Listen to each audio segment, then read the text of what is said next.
O rio Amazonas é uma extraordinária força da natureza. Se estendendo por mais de 6.900 quilômetros pelo continente sul-americano, ele mantém a maior floresta tropical do mundo.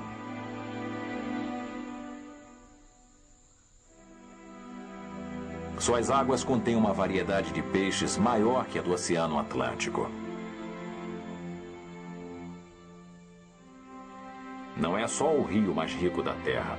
Ele também é o mais poderoso. Com até 100 metros de profundidade e 40 quilômetros de largura, ele tem mais água que qualquer outro rio do mundo. Essa preciosa fonte nunca foi domada pelo homem. De sua nascente até o mar, nenhuma ponte cruza suas águas, nenhuma única represa impede seu fluxo. Mas mesmo não podendo ser controlado, ele pode ser destruído. Hoje, o desenvolvimento comercial está matando a natureza que protege o Amazonas e seu futuro está em perigo. A questão crucial agora é: quanto tempo esse rio imenso continuará correndo livre?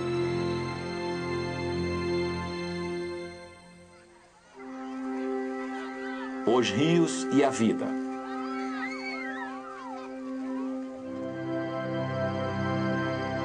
Amazonas. Distribuição Sinapse.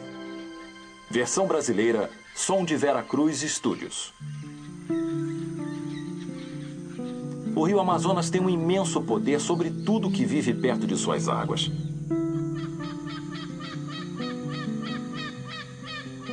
Apesar de passar pelas regiões mais remotas da Terra, 7 milhões de pessoas fizeram suas casas nas margens do rio. De áreas isoladas a metrópoles tumultuadas, ninguém que viva perto pode controlar a força do rio Amazonas. Eles simplesmente se adaptaram à vida determinada pelo rio. A força de suas águas e a paisagem remota pela qual ele passa tem protegido o Amazonas do homem há séculos. Até recentemente se acreditava que essa floresta tropical era um dos ambientes mais estáveis do mundo. Mas o desenvolvimento comercial agressivo está destruindo a selva e a proteção que ela oferecia está sendo destruída. Hoje, o delicado equilíbrio ecológico da região está se tornando um caminho sem volta. O rio Amazonas, sua vida selvagem e seu povo estão vulneráveis como nunca estiveram.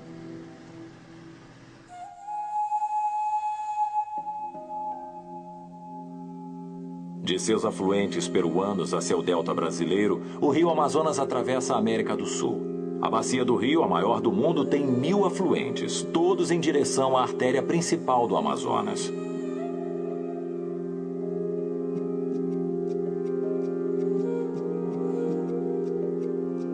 Com sua nascente glacial no alto das montanhas dos Andes, no Peru, a história do Amazonas só começa aqui, 1.800 quilômetros correnteza abaixo, onde os rios Ucayali e Maranhão se encontram. Só nessa confluência na floresta tropical peruana é que o rio ganha o nome de Amazonas.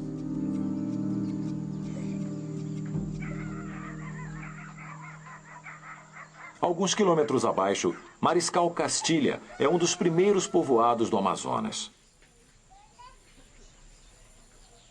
São conhecidos como ribeirinhos, o povo dos rios. Descendentes de espanhóis e índios, os ribeirinhos não são nativos da floresta, mas se adaptaram à vida à beira do rio e desenvolveram uma relação íntima com o ambiente natural.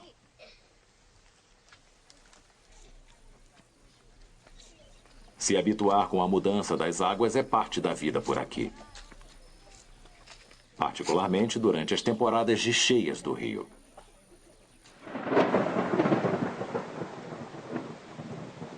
Na temporada de cheias, o aumento das chuvas na floresta interfere dramaticamente no volume de água do rio.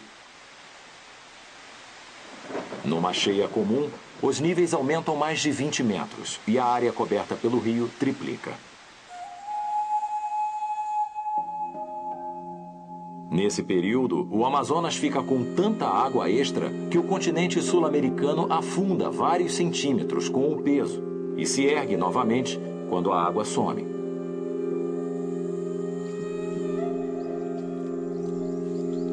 É essa enorme diferença de fluxo que torna o Amazonas impossível de ser controlado.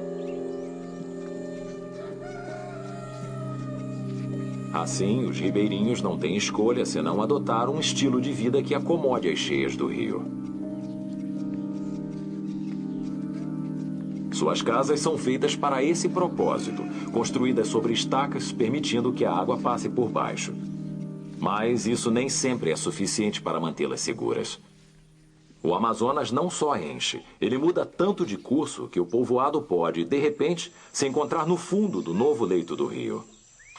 Rodolfo, me platito na mesa. A ver, traz aí, tá bem.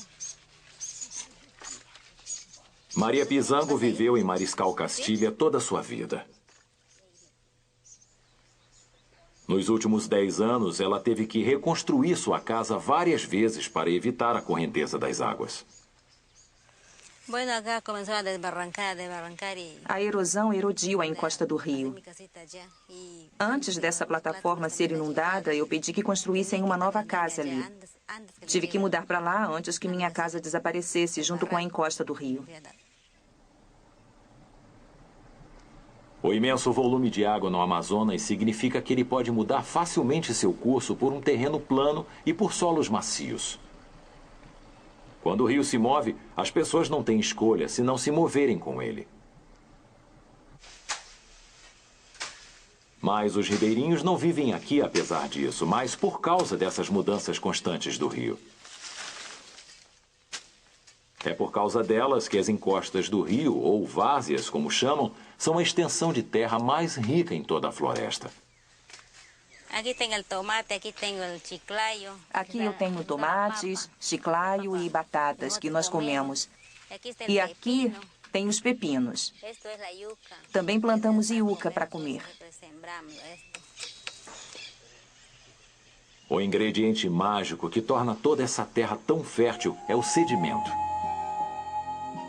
Vindo das montanhas dos Andes, suspenso nas águas marrom escuro do rio.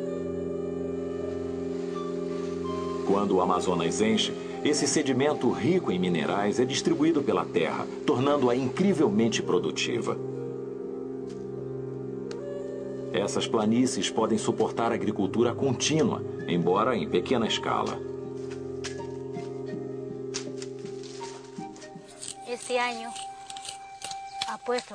Esse ano, o rio reabasteceu a terra e por isso meu arroz está ali. Ano passado, isso não aconteceu e meu arroz não cresceu. Dessa vez, teve mais lama. Ela veio até aqui para irrigar o arroz. Para manter a fertilidade do solo, os ribeirinhos só usam pequenos pedaços de terra por vez e cultivam grandes variedades de colheita na mesma área.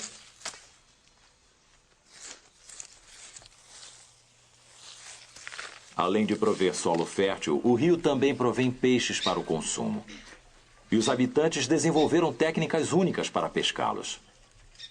Esses homens estão colhendo folhas da planta de ruaca para pescar.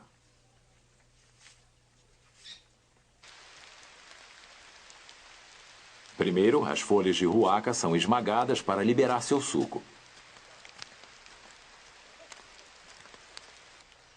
Depois, a papa das folhas é transferida para uma tigela e mergulhada várias vezes em um dos muitos lagos formados próximos à aldeia de Mariscal Castilha. Quando o veneno da ruaca é liberado, ele diminui o oxigênio da água, deixando os peixes entorpecidos, forçando-os a chegar à superfície para buscar ar. Quando estão à vista dos ribeirinhos, se tornam presas fáceis.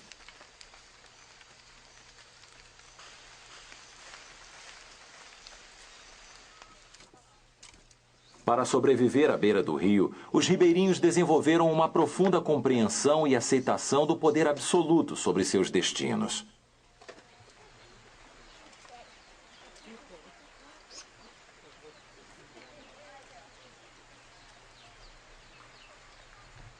Mas a agricultura de subsistência é precária. E um número crescente de ribeirinhos está deixando o isolamento das aldeias em busca de uma vida melhor. vários acabam aqui, 125 quilômetros rio abaixo, na cidade de Iquitos, a metrópole da selva.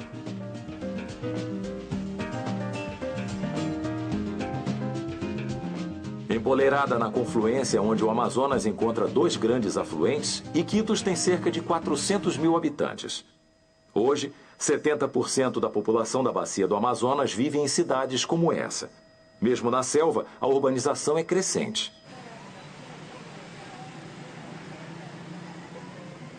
Rodeada por água e pela floresta, Iquitos é a maior cidade do mundo que não pode ser alcançada por uma estrada.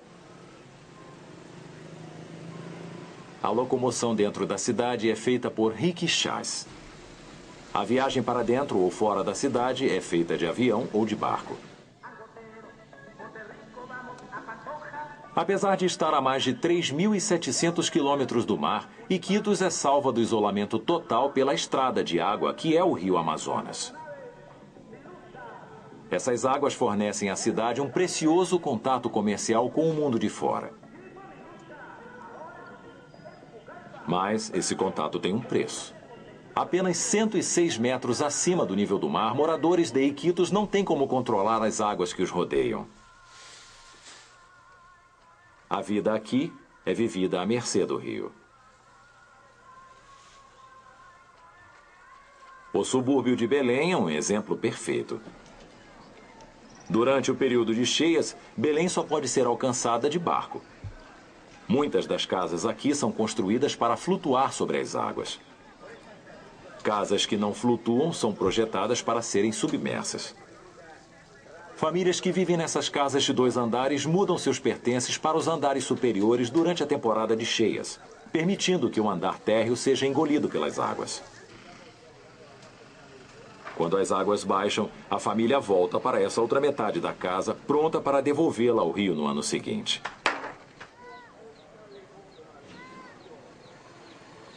A maior parte das 40 mil pessoas de Belém vive na pobreza.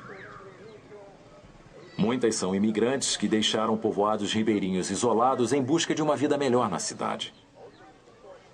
Mas com o grande desemprego e sem terra para plantar sua própria comida, eles lutam para alimentar suas famílias vivendo em casas apinhadas, sem eletricidade e sem água encanada. Nessas condições, a atmosfera úmida do Amazonas cobra seu tributo. Malária e doenças respiratórias são comuns. Quando ficam doentes, a primeira parada é Passar Paquito, a Rua dos Remédios. Localizada em uma parte de Belém que não enche, essa rua de comércio só vende remédios feitos de plantas e animais locais.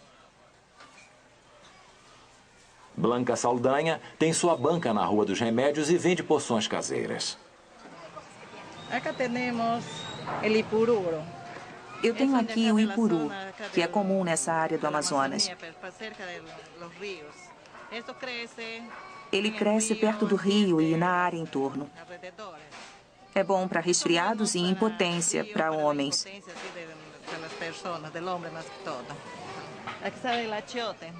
O urucum também cresce na beira do rio. Você faz um chá para problemas da próstata e para reduzir inflamações.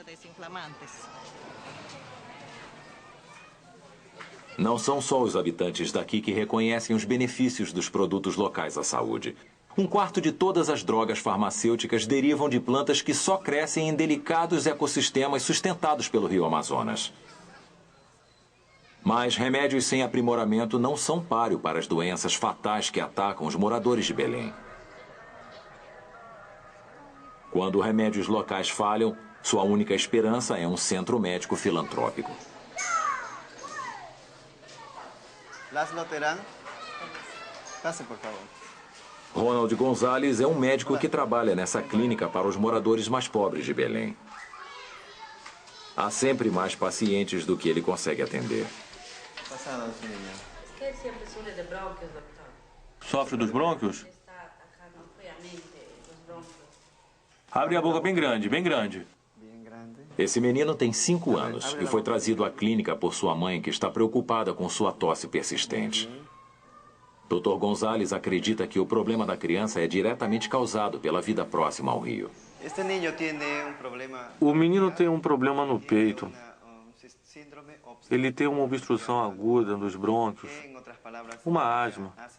Então ele será tratado. Essa obstrução aguda dos brônquios é muito virulenta quando as crianças vivem em áreas muito úmidas, como aqui, perto do rio. Umidade excessiva pela manhã e à noite obstrui os brônquios, impedindo a respiração tranquila. Ele tosse muito e não consegue dormir.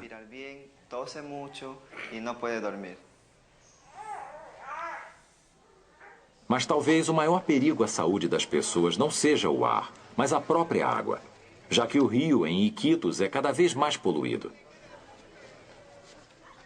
Nessas cidades de barracos não há sistema de esgoto para lidar com o lixo produzido.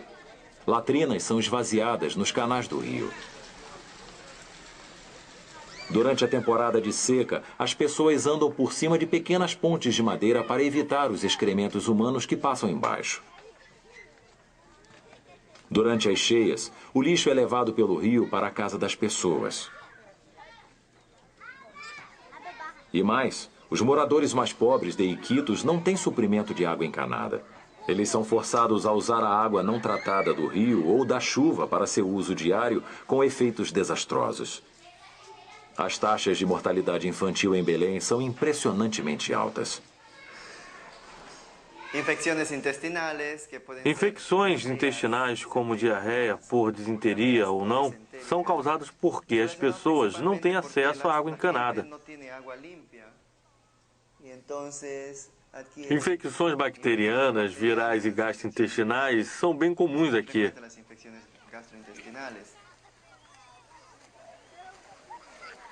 É irônico que, apesar do Amazonas ter mais água que a capacidade total dos outros 8 maiores rios do mundo, as pessoas que vivem nas suas margens não têm água limpa para beber. Mas o próprio rio também é causador disso, porque o Amazonas enche e muda tanto de curso que não pode ser confiável para fornecer água encanada. Nos últimos anos, o rio saiu do centro de Iquitos. O que eram águas profundas em um ano se tornaram um leito de rio seco no outro.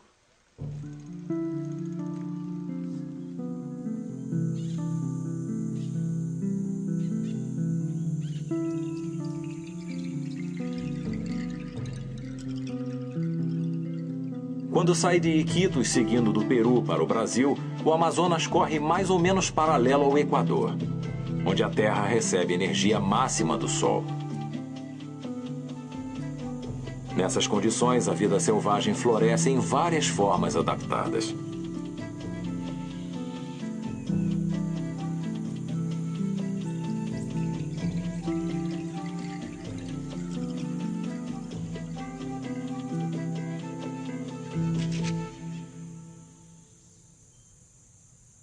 As cheias do Amazonas criam um ambiente único em que a natureza se adapta de maneira impressionante.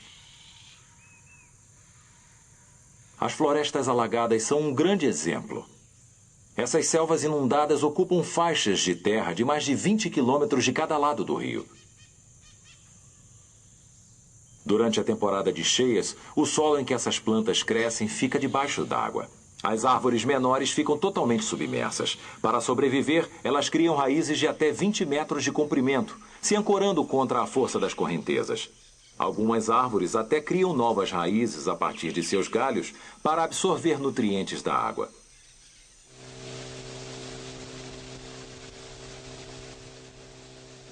A área coberta pela bacia do rio é tão vasta que ainda há afluentes a serem explorados e milhares de plantas e animais que não foram catalogados.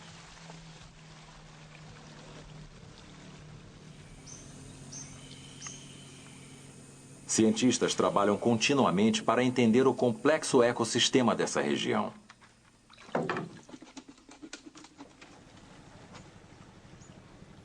Um dos muitos projetos de pesquisa da vida selvagem na Amazônia é baseado aqui na reserva do Piranha, no meio do Amazonas. Trabalhando em um laboratório flutuante, Maria Soares é diretora da operação.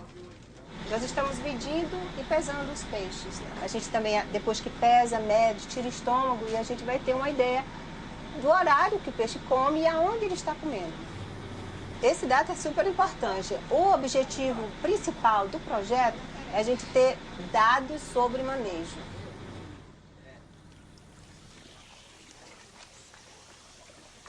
A reserva do Piranha é lar de uma enorme variedade de peixes perfeitamente adaptados à vida nessa selva submersa.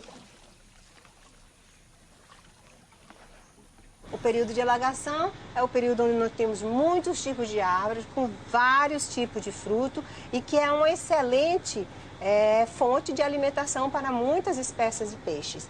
Que, por exemplo, nós temos um tarumã no estômago de uma sardinha comprida, é um triporteus, é uma espécie do gênero triporteus, e que é um peixe esperto que gosta de comer tarumã. Tarumã é um fruto super gostoso. Até nós, às vezes, quando estamos na floresta, a gente pode tentar comer os tarumãs, que é docinho, é gostoso, e, além de ser linda, a árvore é linda.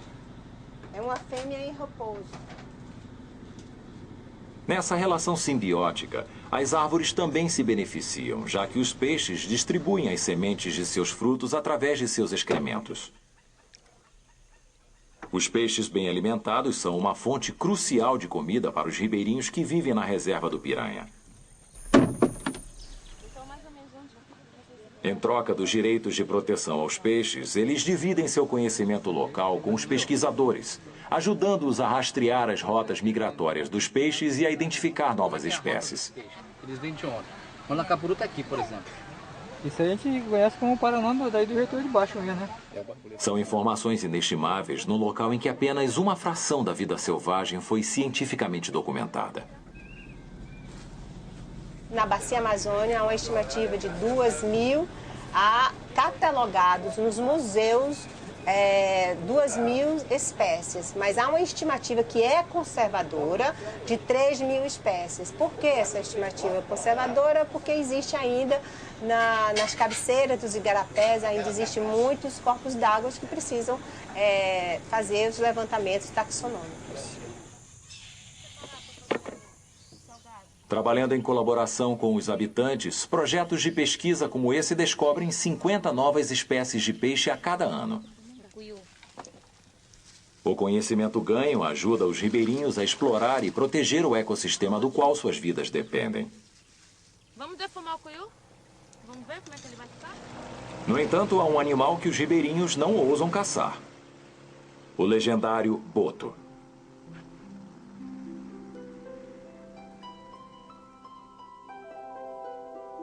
Medindo até 3 metros e pesando aproximadamente 90 quilos, o boto varia na cor de cinza a rosa. Com um cérebro 40% maior que o dos humanos, eles são extremamente inteligentes e naturalmente brincalhões. João de Lima é um pescador que teve vários encontros com botos. Para mim, só uma pessoa. Se for uma pessoa numa canoa pequena, que não tenha medo dele, ele não se acompanha de você. Mas se ele pressentir que você tem medo do boto, aparece muito boto e eles procuram lhe judiar. Eles procuram de qualquer maneira, se você andar numa canoa pequena, menor do que essa, eles procuram querer lhe alagar. A natureza enganadora do boto alimentou todos os tipos de mitos locais. Boatos contam que, à noite, o boto emerge do rio para cortejar as mulheres locais. Ele se aproxima, vamos dizer, como fosse qualquer uma pessoa, como eu, qualquer senhor, assim, né? Um homem físico mesmo, para se aproximar da mulher, o boto. Realmente isso já aconteceu, como eu estou dizendo, aconteceu nessa região aqui, já aconteceu isso. A história do boto é que muitas vezes ele se apodera da mulher, por causa que muitas das vezes as mulheres elas não estão em condições, né?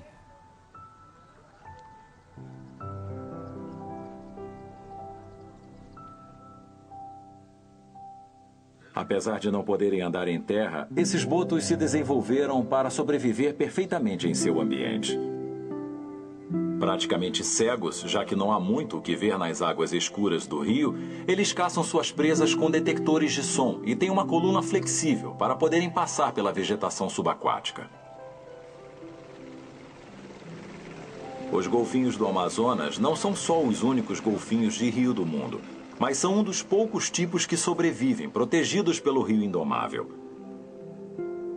Na remota reserva do Piranha, o boto e os pescadores desenvolveram um entendimento.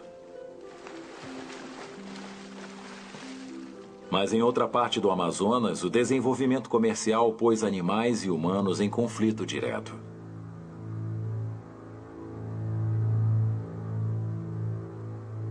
4.000 quilômetros rio abaixo de sua nascente, o Amazonas se aproxima de sua maior confluência de afluentes. Aqui, as águas escuras e limpas do Rio Negro se unem ao fluxo lamacento do Amazonas. Por 11 quilômetros, as águas negras e marrons seguem